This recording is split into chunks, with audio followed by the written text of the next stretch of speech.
I've been to, they don't want to talk. I just want Okay. I'm going to get a couple of these for the beach festival. Yes.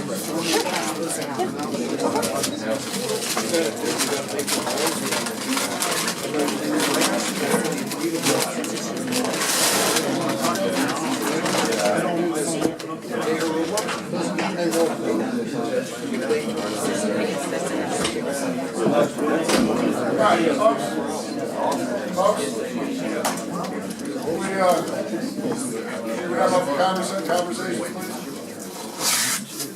Okay, we're gonna get going again here. Okay, we ended on this question: why the truth about the tax matters. You saw this graph a little earlier, and I want to come back to it and sort of reiterate some important things. In this version of the graph, you see a couple of notations here. In the green, it reads the income tax is applied as written. Fewer than 9% of earners file refund or file returns on average. The state is small enough to drown in a bathtub, and that's, you know, whether you want the state to be small enough to drown in a bathtub or not is a matter of personal opinion.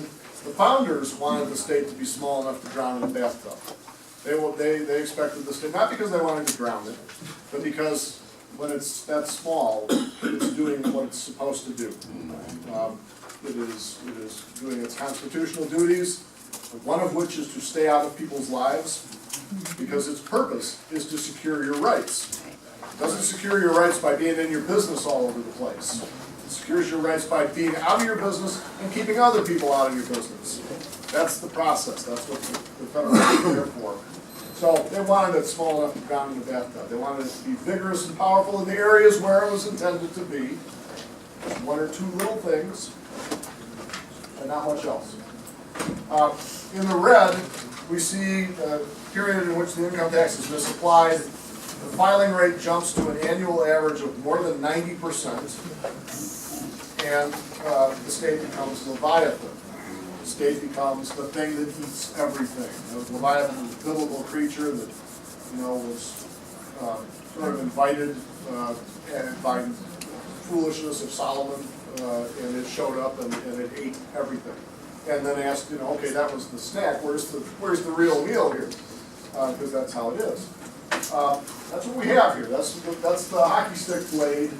We have this enormous lumbering state that lives in everyone's living room and suffocates those trying to share that space because it's not good at sharing. It's a dangerous thing, and it is enabled by the misapplication of the income tax. A lot of people in this country are politically oriented or politically activated. They have a lot of little areas that they're concerned about, building the wall and social justice and on and on and on. But the income tax misapplication is the thing that finances all of the bad things that are done by government. You could argue that it finances the good things that are done by government too, and you wouldn't necessarily be wrong. But it also definitely finances all the bad things. It buys all the bullets that are used to make orphans and widows in other countries in service to, the clients and cronies of the political class. It pays for the welfare state, it pays for the warfare state, it pays for the miseducation of your children, it pays for any and all things that most people would, rather than it didn't. This is an image from Dr. Seuss's Yertle the Turtle. Anyone familiar with that wonderful little story? It's a story about the king turtle who believed that he was the lord and master of all that he could see. And because he wanted to be lord and master of more and more, he wanted to see more and more, so he ordered his turtles to build a tower. He climbed to the top of the tower, and the higher the tower got, the more he could see, and so he considered himself more and more powerful. Until eventually the tower became so tall that the little turtle on the bottom, Yertle, ended up having a cough generated. And he tried hard to restrain it. And finally, he just couldn't stop it, and he coughed and the whole thing fell down. And, you know, the king's fantasies about, you know, who he was and what his power was were revealed to be just fantasies, and he ended up with his head in the mud, and the rest of the turtles decided they didn't need kings anymore. And you know, we're people who know the truth about the tax have got to be the heroes that cough and bring the thing down. One of the things of truth about taxation, Thomas Paine said this in the best possible way. Taxes, contrary to what people believe, contrary to what you're told by the state, by Leviathan, the thing that the hockey stick blade, taxes are not raised to carry on wars. It's the other way around. Wars are raised to carry on taxes. Wars are raised as justifications for a big state. A big state that can therefore, you know, oh, there's a war, we have an enemy, we get to take your liberties, we get to take your money, we get to command the economy, we get to, you know, do all kinds of things that, you know, you wouldn't normally like us to do, but hey, it's a war, you know, just shut up and, you know, be patriotic and, you know, thank the troops for their service. Measures undertaken to perpetuate the income tax scheme and its benefits to the political class have made the American people suffer great evils and become complicit in great evils. Now, this, you know, you all can just disregard this. Anybody that doesn't care to feel this way is welcome to disregard this, but I personally think that that is still more believable than the official story of 9/11. But that's just me. H.L. Mencken in the early part of the last century said it another way. He said the whole aim of practical politics is to keep the populace alarmed and hence clamorous to be led to safety by menacing it with an endless series of hobgoblins, all of them imaginary. Ruskies in the woodpile, Iranians, you know, building nuclear missiles, whatever. Yes. Randolph Bourne said war is the health of the state. That's the summation of Thomas Paine's wisdom in slightly different words. War, when the state has the justification of war, a war footing, it becomes big and powerful. And it uses that circumstance, that pretext, to accrue to itself wealth and power. James Madison observed that the fetters imposed on liberty at home have ever been forged out of the weapons provided for defense against real, pretended, or imaginary dangers from abroad. War thing is used to control domestic policy. It is the thing that infuses and energizes domestic tyranny. This is what is the result. If anyone doesn't understand, the big guy is the state. Dinner there is you, or your children. And this is, in our time, another result. The hunger for wealth and power is a madness. It is an insanity, and it will lead to. It serves its own purposes. It follows its own purposes. It is not a course of reason. It is a course of lust, and the consequences of it today, because of the circumstances that have been created during the course of the 20th century and now in the 21st century, mean this is on the table as the outcome. We have a world in which, between the U.S. and Russia, there's something on the order of between 14 and 28,000 nuclear weapons in existence. That's about counting China and Israel and UK and France and Pakistan and India. The planet can't tolerate, but it can't survive a nuclear exchange between Russia and the United States in particular. And yet, the lust for wealth and power produces a bellicosity, a hostility and aggression that is capable of leading to that happening. It is an insanity, but it's not. It's because the lust for wealth and power is not rational. It's not a reasoned thing. It's not statesmanlike. It's not something that is done because there are good reasons for doing it. It is something that is done because one class of people wants to benefit at the expense of other people, and that's all that's involved. So, happily, we do have a remedy to the problem of Leviathan, the problem of that hockey stick blade, and that is what CtC has revealed about the nature of the tax. Immediately upon publication of CtC, and this is true, most of you folks don't go back far enough. This is a fact. 15 years ago, immediately upon publication, readers began recovering amounts which had been improperly withheld or paid in against potential tax liabilities they now realized did not arise. These folks learned what the income tax really falls on, and that in the past they had unwittingly participated in misapplying the tax to their own unprivileged earnings. Being serious, law-respecting American grown-ups, they promptly resolved no more.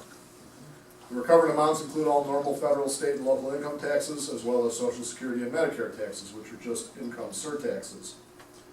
Here's an expression of that reality. This is an IRS form sent in response to an educated filing in which the IRS acknowledges zero income, zero taxable income, zero tax. Acknowledges the amount withheld in this case.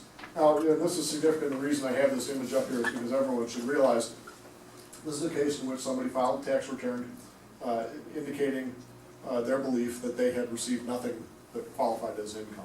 And yet they had had $8,000 withheld from them by the company that was paying them. So obviously they were acknowledging making money. They had been paid money. They'd been paid so much money that $8,000 was withheld from them. And I can't do the math right offhand to say how much earnings that would be required to have $8,000 withheld under the normal circumstances. But it's a reasonable amount of money. It's somewhere in the at least in the median income level. And the IRS acknowledges they had zero income. They had money. They made the money. That's being acknowledged. Everybody's agreement that they made the money. And yet they had zero income. Okay? So the point of this is to re-emphasize what we saw in the Sims v. Ahrens ruling, where Sims v. Ahrens, the Supreme Court of Arkansas, said lots of people have professions and businesses and occupations and what have you that make no income from them. They make money, but they don't have income. Okay? So just to emphasize the reality of this, and that the IRS will acknowledge it. That if they're approached with the right material, they admit it. They've admitted it 250,000 times now over the last 15 years. More than 250,000 times they have admitted it. They have acknowledged it. They've given all the withholdings back. They've done everything that they can do to acknowledge it. Educated Americans not involved in withholding situations have simply stopped falsely assessing themselves a tax and cutting checks to the various governments for amounts not actually owed under the income excise. Their hard-earned money never leaves their own pockets in the first place. Altogether, as best can be calculated, these now tens of thousands of American men and women have secured complete refunds of everything taken from them on more than 250,000 occasions, totaling more than $2 billion. You can see well over 1,200 documented examples of these victories in standing up for the law as actually written, and in overcoming the corrupt deceptions meant to enrich Leviathan in defiance of the constitutional rules controlling taxation at the bulletin board at Lost Horizons. A lot of people don't realize that around 36 state governments are also hand in hand or parallel with the IRS in making these acknowledgments, sending back all the money withheld from these educated American men and women. The green states are all states that have acknowledged the truth about the tax and cracking the code. The gray states are states that haven't yet done so but do collect an income tax. The dotted states are those that have only a very qualified and limited form of income tax. and it's only applied in very rare circumstances, and the blank states are those we're talking about income tax. Texas, for instance. So, the point of that, in part, is that, American people have always had the power to restore the republic. You stop feeding the empire. Stop feeding the hockey stick. Stop sending the money, and go back to the way people operated relative to the government before 1943. That's all that's necessary, and that hockey stick collapses. CtC is sunlight to the vampire, and that's a very good thing.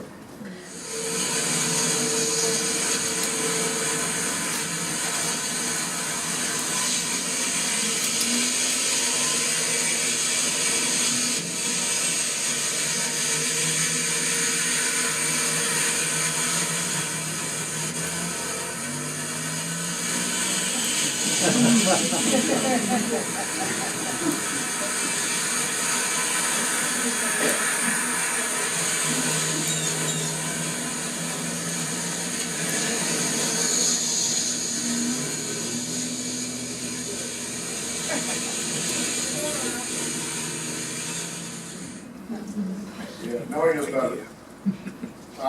So, good as all that is, all the stuff about the tens of thousands of American men and women, many of whom are in this room, or some number of whom are in this room, it's just a start on what needs to be done. So I'm asking everybody to become an ambassador of truth in your own communities, okay? Again, one of the reasons why I spent the time early on in this presentation on reinforcing your confidence in the fact that what you know about the tax, what you have learned about the tax and crafting the code is the truth. Even though there are official voices that will lie about it, they are lying. You are right. So be those ambassadors. Go into your families, your acquaintances, the public spaces, and be an ambassador for the truth. It really makes a huge difference. The most significant thing that any of you can do. Some of you folks are who are already a number of years into this knowledge. Have won victories. In some cases are now facing resistances from tax agencies, which most of the time the tax agencies are very, very cooperative with educated filers. They know the law, or at least if they follow the book knows the law. The book tells them what to do in any given circumstance. It knows the law. It's like TurboTax. It's an interesting thing. TurboTax, if you give TurboTax the right information, they will generate the right stuff for you. They will generate Forms 4852 and everything. They will end up with claims seeking all the money back and give you the forms to do everything. They know it's all automated, and the right information got put into it, into the design of that program, and it will do the right thing. Give them the right input. IRS and state tax agencies are the same way. They have a book. That book got written a long time ago.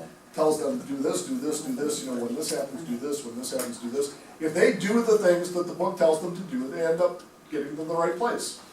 They'll send your money back. That's what happens. There are, however, people out there in those agencies that don't follow the rules. They don't follow the book. They know that there's an institutional imperative to resist Americans that have learned this truth. They don't want people to know this. They don't want the hockey stick to fall. They want those trillions of dollars. Their bosses want those trillions of dollars to keep flowing out of your pockets and into their pockets. They want their kids to eat your kids' lunch. That's the bottom line of it. They want their kids to eat your kids' lunch. And they don't want anything to change. And so there's an institutional mindset that kind of favors breaking the rules on this subject.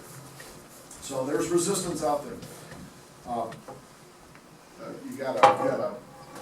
The one thing you can do, more important than going to court, these things, that's important to do under the right circumstances. When things get to us, going to court is very important. But what will do more for you than anything you will succeed in that venue is to spread the news about this information. Courts are political animals. They follow the winds of politics. When enough Americans know this truth, there will not be any resistance any longer for which you have to go to court. And until those winds have changed, even the courts are not gonna be places that are gonna welcome, challenges to the status quo. They will not. They work for the same people. They get paid by the same structure. Spreading the news about this, spreading the word, making other people know what you know, is the most effective thing that you can do to look after your interests. It is the most effective thing you can do. It's very important. Peter, are there any recent legal precedents that uphold or defend the system that we're working with here? Like anyone that's had to go to court to defend it? We've begun winning battles, the same battles won on the frivolous return penalty issue. And that's, the IRS's response to educated housing, the one thing that it tries to do is try and remove from play the educated returns, because they have nothing they can do. If they're there and they are acknowledged as being there, there's nothing they can do about them. They will have their way with the system. And so their default resistance, when there is resistance, is to try and deny the voice of the person who's done the filing. And frivolous return penalties is one of the mechanisms that's used for this. And so they came up with this hoax frivolous return penalty position. Their argument 44 thing, anybody that paid attention to the Lost Horizons news and so forth would be familiar with this. I'm not going to get into it in great detail because I'd have to speak for another 6 hours just to go through that portion of the thing, but it's all on the website. And, to answer the question, that has been a resort thing in the IRS where they have nothing else, and yet we recently had an educated filer win in IRS appeals and twice in tax court on those issues. So, yes, that is absolutely. I just recently got a frivolous return penalty letter stating that in order for them to do anything about it, I must pay the $5,000 upfront, and then, once I have paid that, I can appeal to get the refund. Yeah, which is nonsense. I mean, you Well, have to I make your own haven't call paid it. about that. I'm not paying it. Did you see them cite any statute They that says that? haven't, they haven't cited me they haven't even told me what the frivolous penalty is Yeah. for.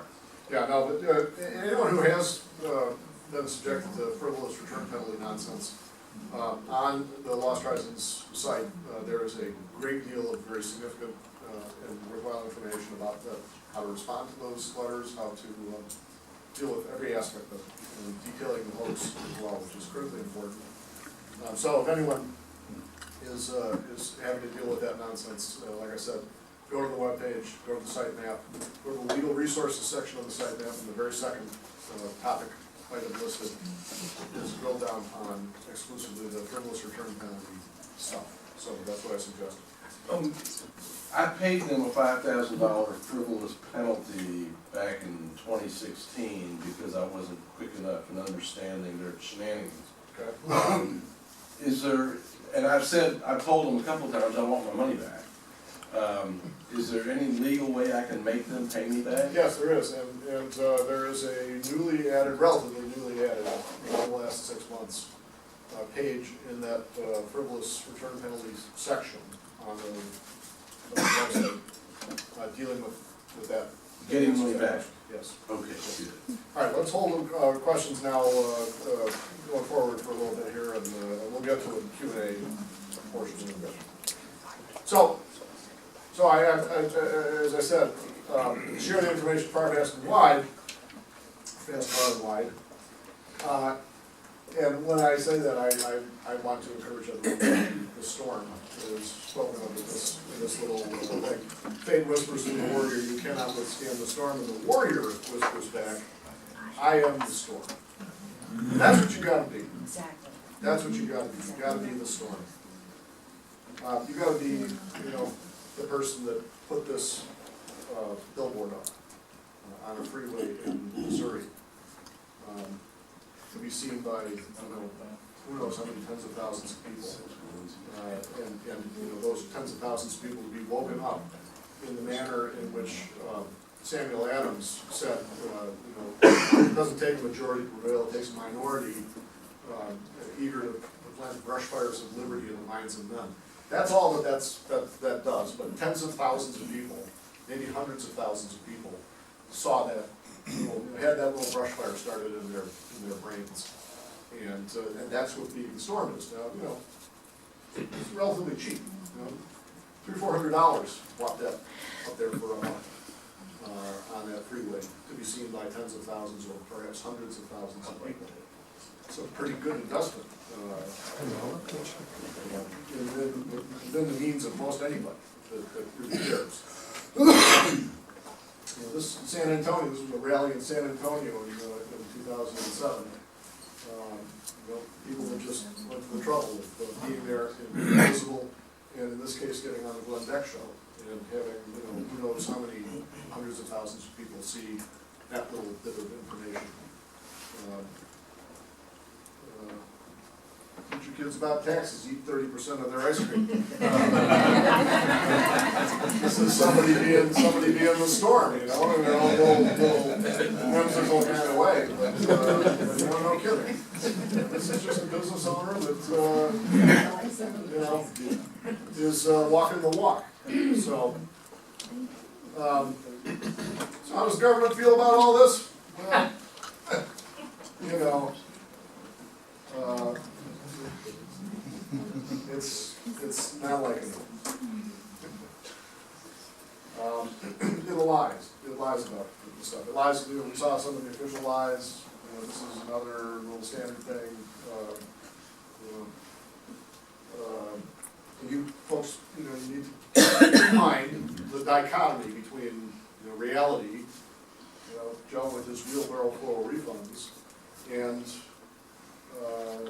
the front man here telling you, listen, are you crazy? That's just frivolous nonsense. Everybody knows that that's not true.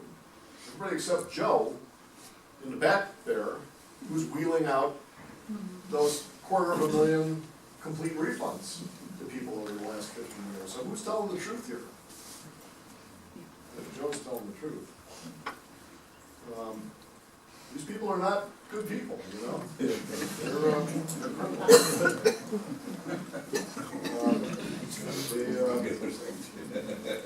They lie. They're diabolical.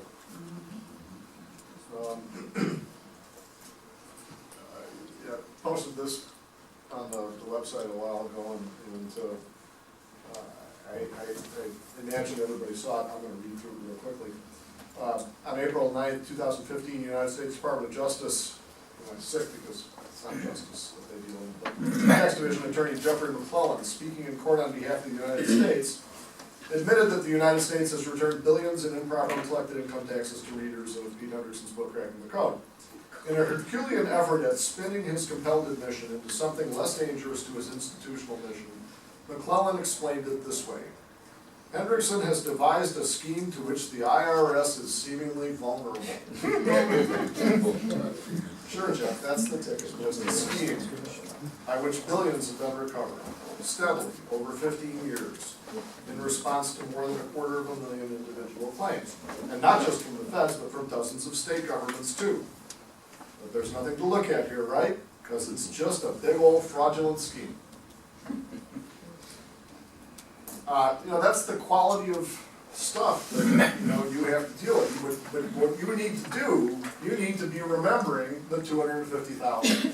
You need to be remembering the 15 years. You need to be remembering the state governments doing this too, because it's one of the really wacky things. There are still people out there, even looking at the numbers, 250,000 or 15. Well, it's just they slip through the cracks. Seriously, this gets argued. They slip through the cracks. 250,000 over 15 years, slip through the cracks. Now that by itself is pretty tough. That's a pretty tough thing to swallow. But here's the kicker. 36 state governments have also been issuing these refunds during the same period of time, in the same volume. So it's slipping through the same cracks in 37 different independent jurisdictions identically. Exactly the same filings are identically slipping through the cracks in 37 different jurisdictions over the course of 15 years. It's ridiculous. In the first place, it was ridiculous. But when you throw that in, it's beyond any kind of defensibility. It's just absolutely absurd. Ridiculous. As to their incompetence.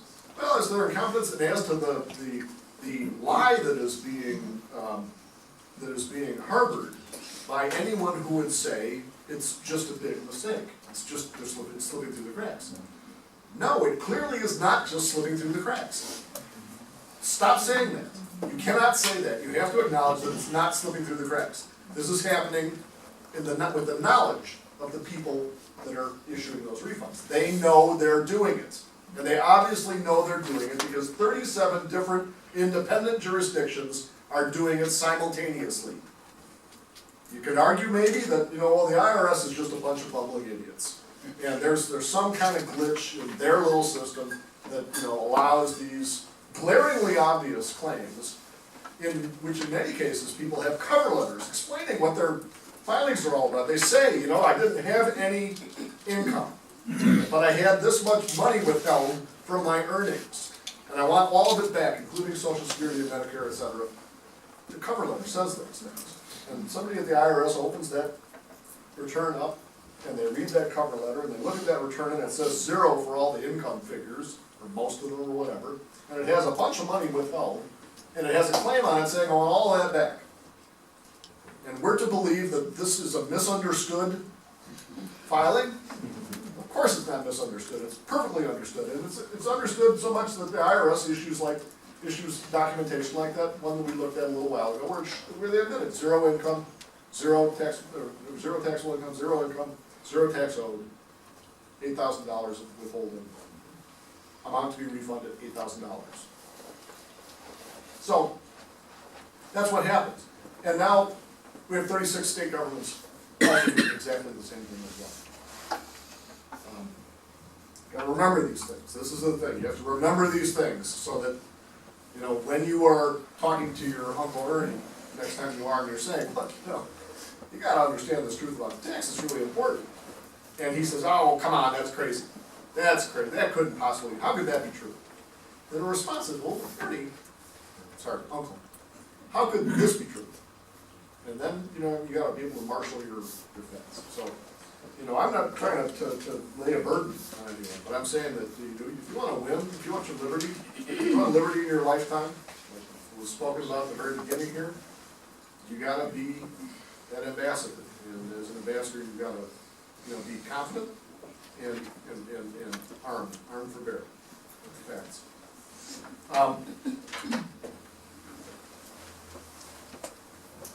You've got to stay focused. This one will apply to some folks, not to others. There are a lot of disinformation sources out there in the world. The tax honesty community and so forth, trying to keep people from being part of the focused community that is actually pushing down those doors to liberation from this matter. Don't be one of those people.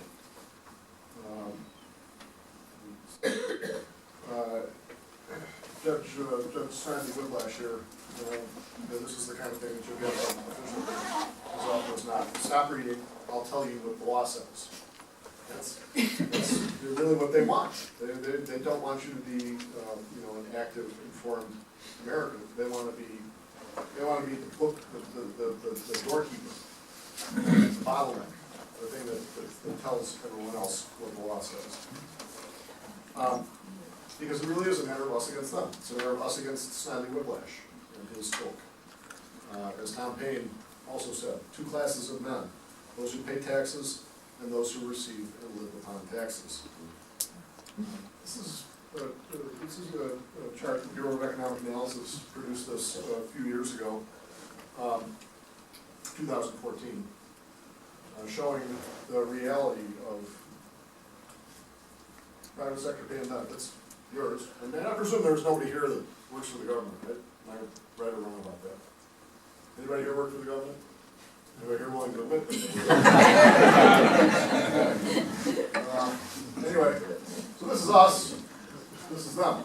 And by the way, by no means do I mean for that to be misunderstood as suggesting that I view everybody who works for the government as some sort of a thief. or useless. I don't. It's absolutely not the case. But this is a reflection of the reality that has come to be as Leviathan has grown and has come to control more and more of the wealth and power. Perfectly naturally, to be expected, Leviathan spends a little bit more of it on itself and its people than is often left for the people who produce money in the first place. It's just a fact. You know, Pete, on that chart right there, that is a perfect example of privileged activity in blue Yeah. versus private sector Sure. activity. Those Absolutely. that are privileged, and if you think about it, like those that work for the post office, they have a federal privilege. Okay, they have a retirement that's off the chain. You and I, the private sector person, we don't. And so I think that for me, the switch really started hitting me a few years back. When I would see this, I'm like, well, no wonder. The guy that works for U.S. Postal Service versus the guy that works for FedEx, that's a private company versus a public entity. He owes something back to, his wages are typically higher than he earns. You know what I'm saying? So I don't know if that. No, you're absolutely right. It's a- Plus FedEx is profitable and the US Post Office has never been. That's true. They kill the competition. Or good at their job. This is his retirement, right? The income tax is a tax on private gains from public resources. Correct. That's all it is. It's a way of causing those with private gains from the exploitation of public resources to put a little bit back in the pot. It's just that simple. You know, that was the kind of the point of the Greg Sutton thing. The reason I wanted to do his piece on the public office duty. Because that was one of the origin sources for our income tax, which was originally called the income duty, by the way. The use of the word duty was changed by a statutory enactment in, I think it was 1866, to replace tax, the duty with tax. But it was, in large part, based on that English office tax, the English office duty, in which those engaged, those enjoying privileges, government privileges, were subjected to the special tax. About the subject of being the storm, Frederick Douglass says this very well: power concedes nothing without a demand. It never did and it never will. Find out just what any people will quietly submit to, and you have the exact measure of the injustice and wrong which will be imposed on them. And these will continue until they've been resisted with either words or blows or with both. The limits of tyrants are prescribed by the endurance of those whom they suppress. Some of the language that I tend to use sometimes will sound quaint to modern ears. Anytime I use the word tyrant or tyranny, I find myself, self-conscious in a way, and just as a tickle in the back of my head that it's kind of quaint sounding. We don't often, imagine ourselves to be in a circumstance in which those words have any real meaning, right? How often do you think that the word tyrant, is a valid, proper expression to use in, your everyday political discourse? You don't often, because it's been sort of pushed out of the public discourse. But it is a real word, and it has a real meaning, and it just means people who exercise arbitrary power over others, people who, exercise power that they don't legitimately have. Didn't really come from consent of those to whom it's being applied, or upon whom it's being applied. It is usurped. And that's, when you've been fooled or lied into cooperating with the extraction of as much as 50% of your productivity into the hands of somebody else, what's going on? And when a system is set up that supports and enforces and it makes difficult remedy in that situation. That's tyranny. That's what it is. It's a quaint word, but it's the right word. It is the word. And what Frederick Douglass was talking about here is exactly correct. What he's referring to are tyrants, and the limits of tyrants are prescribed by the endurance of those whom they suppress. What you stand for is what you're going to get from people who have managed to create this, structure of power around them. But there are a lot more of us than there are of them. Be the storm. I'm Atlas and I'm shrugging. Atlas shrug. Yeah. Be Atlas. Shrug. Giving money and power to politicians is like giving whiskey and cartridges to teenage boys. That is exactly what it is. That's exactly what it is. They don't care. When they're spending other people's money, and they've been given the power to act, as they wish,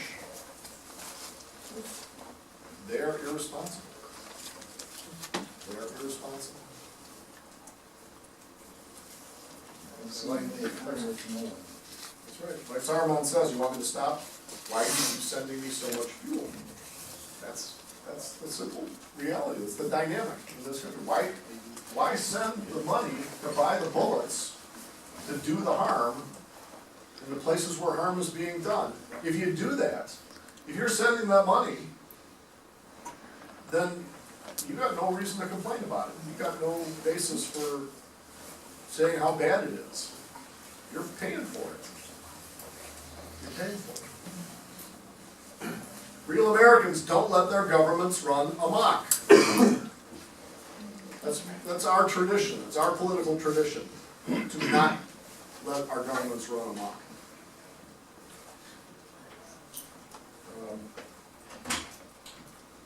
There's either the rule of law or no rules at all. And if we don't uphold and enforce the rule of law, then we have arbitrary rule. Then we have what we actually mostly have. We have people who just make it up as they go along. The Congress hasn't declared a war since 1945 or Yes. 1942. 42. Well, then police actions. Yeah, which is not. There's no such thing as a police action. Constitutionally, there is no such thing as a police action. There's either war or there's despotism. There's either war or there's arbitrary rule. The rule says Congress has to declare it. If it's being done without Congress declaring it, it's arbitrary rules. It's arbitrary. It's tyranny. These things matter. And resistance to tyranny is obedience to God, because God does not tolerate liars, and you're supposed to be free. Being free. You can't be free and subject to tyranny at the same time. You can't be those two things together. You cannot be. And God meant for you to be free.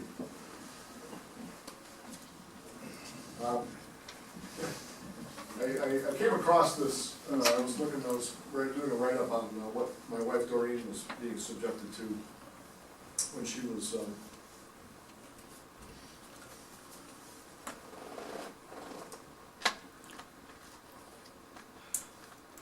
when she had been put in prison for refusing to lie on tax forms that the government had ordered her to do, so as to create a pretext for claiming that she and I owed taxes in 2002 and 2003 in an effort to suppress this information, in an effort to keep you from knowing what you've seen and what you already have learned. And I really love this. And I'm going to read it to you. And it does best because of the image that's associated with it. Doesn't matter what the press says. Doesn't matter what the politicians or the mobs say. Doesn't matter if the whole country decides that something wrong is something right. This nation was founded on one principle above all else: the requirement that we stand up for what we believe, no matter the odds or the consequences. When the mob and the press and the whole world tell you to move, Your job is to plant yourself like a tree beside the river of truth and tell the whole world, no, you move. So teach your family, teach your friends and neighbors, and lead by example, like Don Levine does. I'm just gonna give a short testimonial. I got a hold of Pete's book a number of years ago. I've been filing the CtC educated returns since 2008. Yes, the IRS has, quote, communicated with me. And I went to Pete's book, and I went to Pete's website where the resources were, and I communicated back to the IRS and sent them away with a spanking. Come on, people, I earn approximately a six-figure income. I've been doing that since 2008. So that's what, 8, 9, okay, so there's $1 million that has been what has come in. You guys have paid zero income tax. You guys paying income taxes on what you're bringing in your house? How does that make you feel? $1 million through my front door, not a nickel. Wonderful. God bless you. Not a nickel.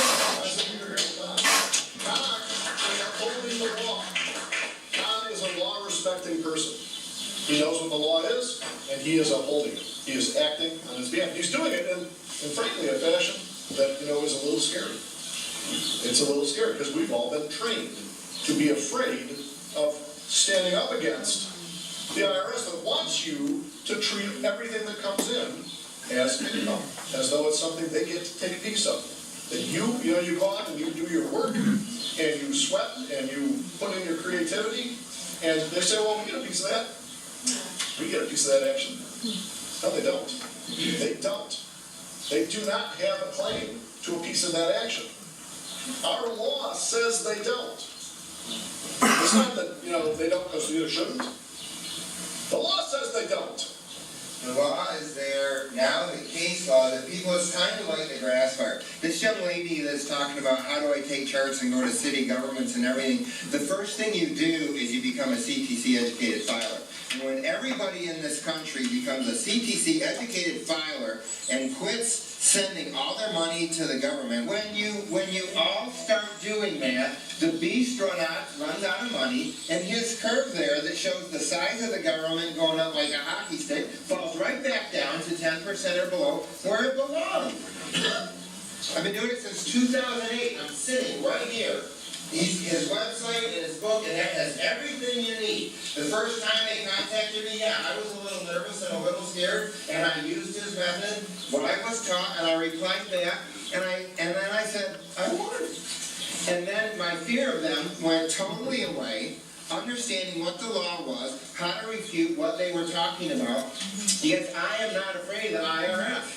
And every time they send me anything, I spank them and shove it right back up their rear end and tell them to get out of my face. And they go away, people. Come on, get his book. Because this is incredibly simple. Very powerful, very simple. Once you understand it. And this, with what's out there and a number of people doing it and the case laws, that I keep telling people it's time to light the grass fire, the grass fire, the grass fire, the grass fire, the grass fire.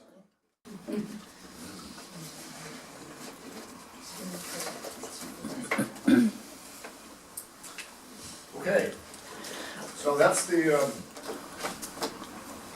end of the organized presentation. We're going to go to Q&A now for the remainder of our gathering here before we move over to the Golden Corral. So I'm going to do another little break here, and when we come back with your questions.